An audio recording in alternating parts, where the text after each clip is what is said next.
not just the depth, but our athleticism and our abilities, running sideline to sideline, our understanding of the schemes.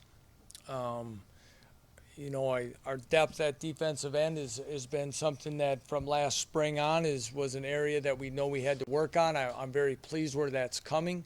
Um, Damone Harris and Chuck Harris working with the first unit. Um, Pretty veteran, solid players for us. But the emergence of really Miles Nicholas has come a long way in our program here, really in the last 9 months. Very proud of him. And the development of Malcolm Kuntz, who enrolled at mid-semester last year out of prep school, has really done a nice job to give us four guys right now that we're working with on a rotation. Still have some questions after the first two tackles on defense. Chris Ford, Justin Brandon.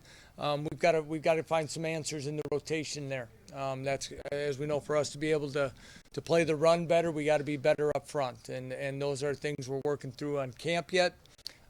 Pleased with the secondary. Our safeties, Ryan Williamson's probably played as much football as anybody in our program. And Tim Roberts is really, you can see his confidence and his leadership abilities as he's in his second year in the program now as a senior. Cam Lewis, very confident, experienced corner. Brandon Williams, and we feel Devin Russell's a newcomer in the program that's also going to give us some good depth there. So it's coming together. Got a ways to go, but all in all, I think we're taking the right steps. It just needs to come together. Run defense last year, obviously was Poor. Yeah, needed to be better. I mean, I think Yep. the average in MAC games, the run yards allowed was 180.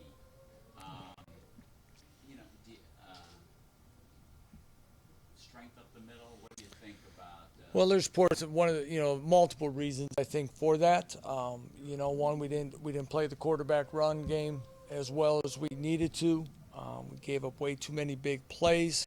I think there's things we're doing offensively, schematically, that allows our defense to see it on a daily basis, allows us to give different looks.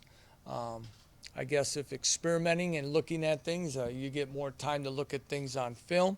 I hope all those things, Mark, are able to put us in the right direction there. I mentioned some of our linebackers. Khalil Hodge in the middle it's had an outstanding summer. He continues to work on his game, his body. He's lost weight. He's moving better. I think that's going to allow him to get to more plays. Jarrett Franklin and Ishmael Hargrove have now got a lot of playing time under their belt. We've moved Ishmael Hargrove from the rover position over to the will and inserted Jordan Collier. And that's going to increase our team speed at that position. That allows us to close in and address some of those issues that we didn't do a very good job at last year. Is the speed part of it, Lance, almost a direct response to some of the quarterback runs that cause trouble in the jet sweeps? Is that Yeah. how you solve that problem? Yeah, team speed, team defensive speed is something we've worked on since the day we arrived. It's not something that always gets fixed immediately. We continue to address that in recruiting, but I think when we looked at not just the quarterback run game, but the formations that you see now all the time and in college football. That's why a guy like Jordan Collier, who was a safety when he got here, and we looked at his skill set, his physicality, that he could play at the second level, and that's been a kind of a work in progress for him. But now he's more comfortable and he's there, and I continue to think we've got others that are going to help. Gaddafi Wright's a young man who had an excellent spring, adds length into that position. Takes away throwing lanes. He's got good speed. So we hope all that is going to help close and condense things as we play a lot of these schemes. Is that position, how would you describe that position? Is it a linebacker position? Is it a half safety? It's a linebacker, but you better be able to hit like a linebacker and run like a safety. You've got to be able to play out in space, but there's going to be times you're going to be forced back in the box, and you've got to be able to play at that, be that type of. It's not a pure hybrid position because we're not asking that person go back and play on a hash and do things that way. But we're looking for that to be one of the more versatile athletic people in our defense. College football, this is sort of the state of college football. It's just so many scoring is a big part of the game in all conferences. I mean, in the MAC last year, there was only 9 of the 12 teams allowed 25 or more points.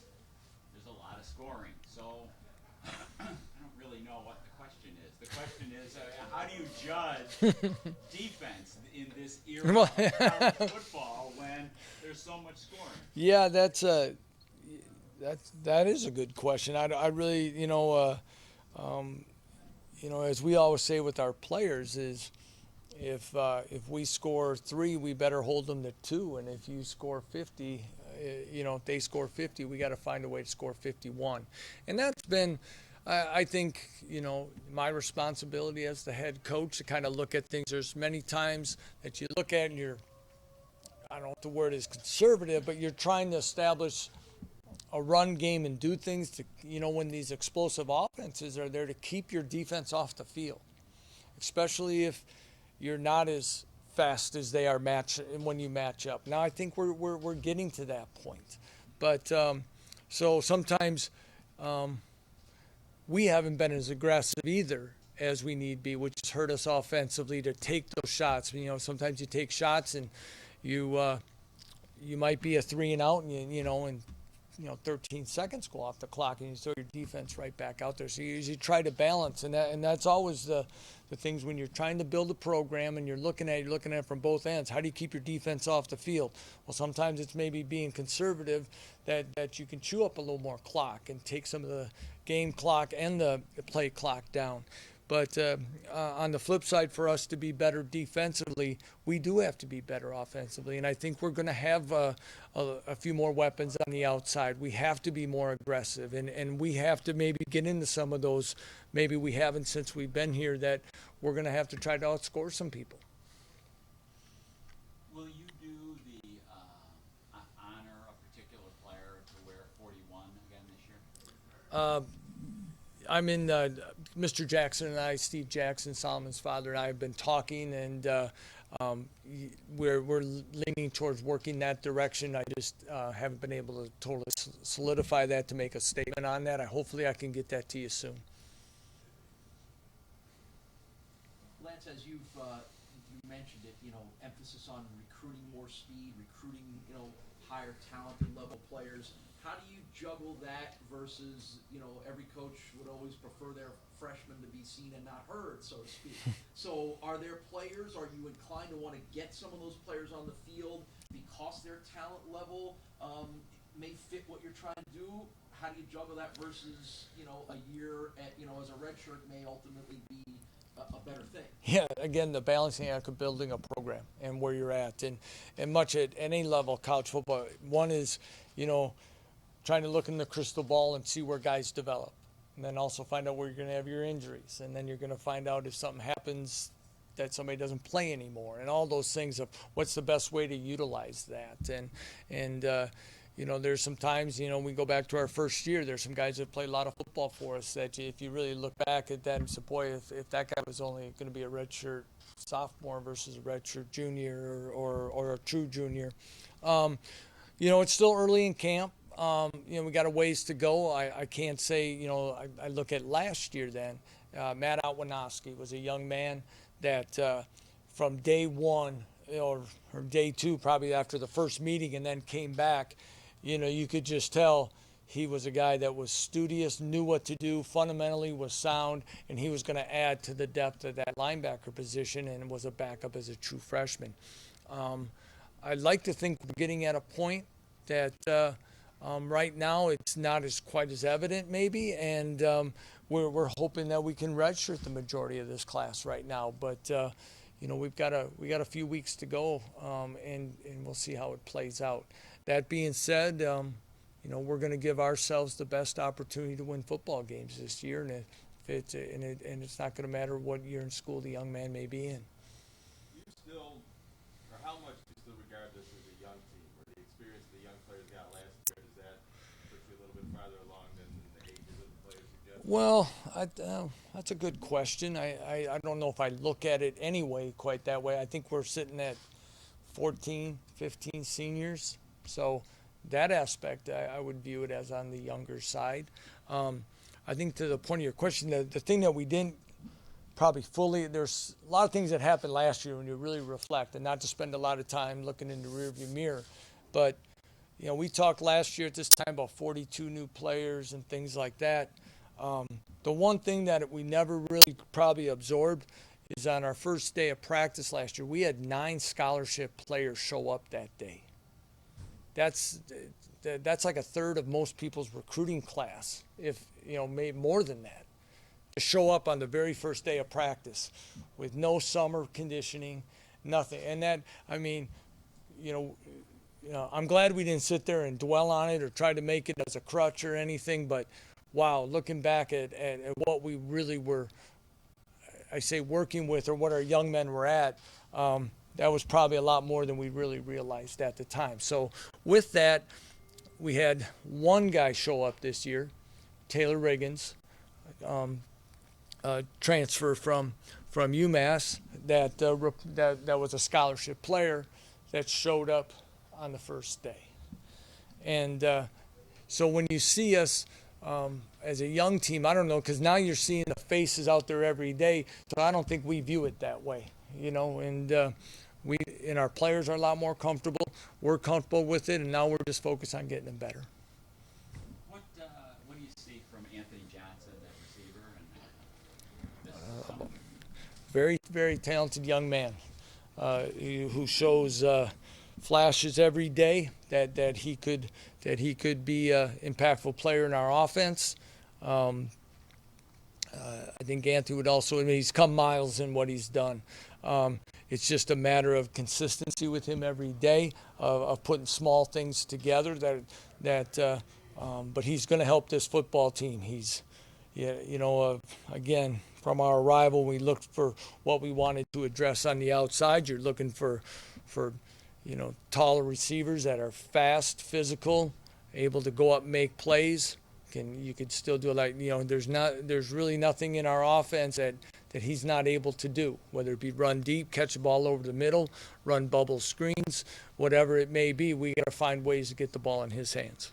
I can't remember, was Kamani Holsey one of those guys who showed up on the first day, or was he here? No, he was here. He was here. So anyway, But Anthony was. Right. And that's just kind of, and I'm sorry to cut you up there. When Anthony arrived, Anthony showed all this, but we looked at it, and Anthony is that by the time we really felt that he was really going to have it, it was going to be halfway through the season or so. So we made a staff decision, much like with Antonio Nunn, who showed up first day. We thought both those receivers were going to be able to help us and could have helped us last year. But we felt for the betterment of our program and those young men, to redshirt them was going to be the way to go. And I think these next couple of years you'll see that the benefit of that.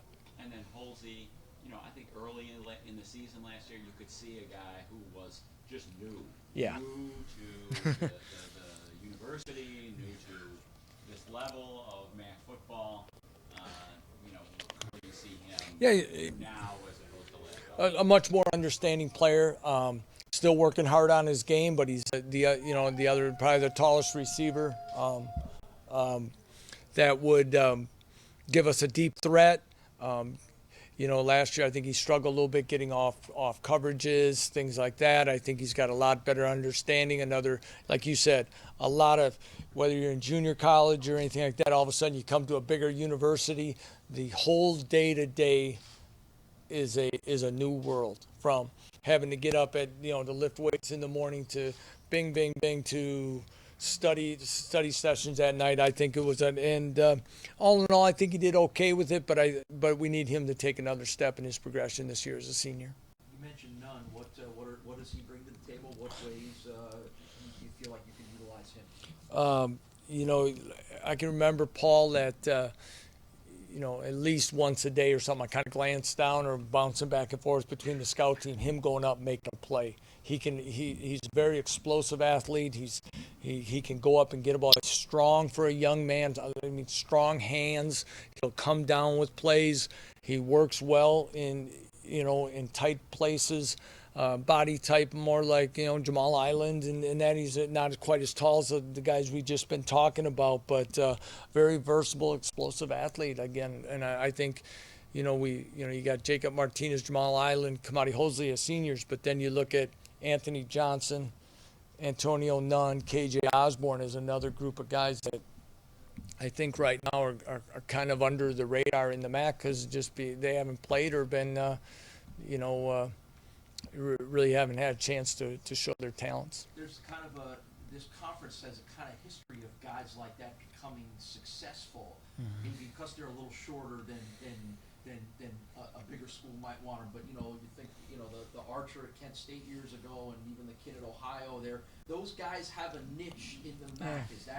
Is that almost something that you kind of look for, knowing that hey, we can find a guy who might not be 6'2", but if he's super quick and fast, he can make plays in this conference? Well, I think the latter part was, it was when we're looking at players, and when we started, whether it be 2 years ago now, same could be said, we moved to the backfield on Emmanuel Reed. From the day I had my first conversations about this job, it was what were we going to do to get more speed, twitch, and quickness in our program. And those are things that we've tried to address. And, and I think some of these guys we've been talking about are the guys that definitely are fitting that bill for us.